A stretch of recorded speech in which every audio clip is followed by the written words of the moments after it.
2018, the then new Balan Company, a subsidiary of Square Enix, founded by veteran Sonic team developer Yuji Naka, whom had pivotal roles with Sonic the Hedgehog and Nights into Dreams, brought together a team to develop a new gaming franchise. This proposed gaming franchise were to be heavily inspired by the characters, themes, and plots of Sonic characters, as well as Night characters,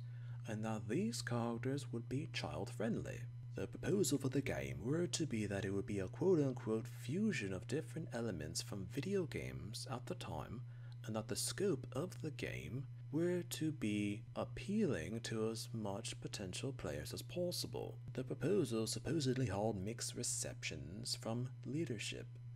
but Yuji Naka's experience in the video game industry convinced the leadership to agree to fund the project.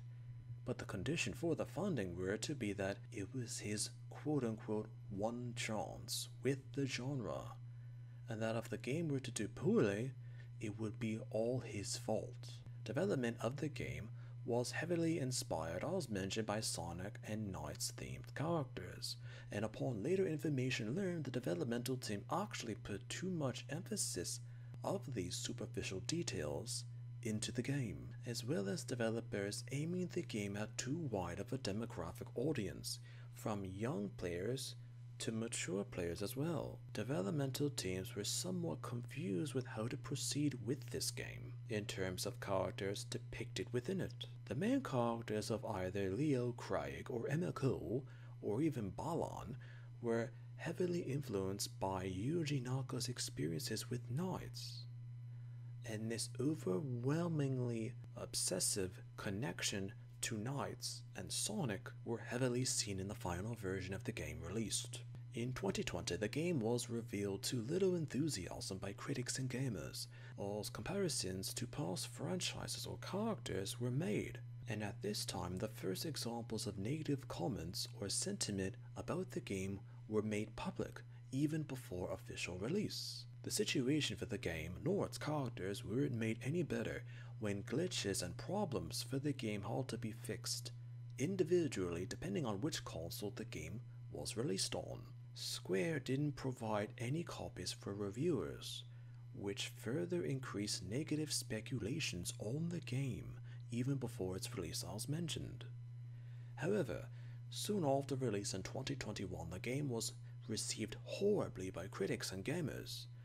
as a few months after release on multiple gaming review sites, the game were receiving superficially written perfect reviews by accounts with bad English writing, or accounts that had been created shortly before the game's release,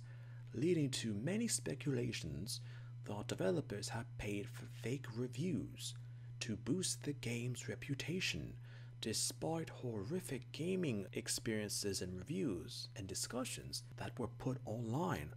in relation to the game. The problems of the game itself, combined with inevitable comparisons to past gaming franchises or characters to these franchises, kept many potential players from buying the game. Upon its release, out of the entire Japanese gaming market at the time, it sold less than 2,100 copies. The game did so poorly that, as per the condition for the game's development, and if it were to fail, which it did,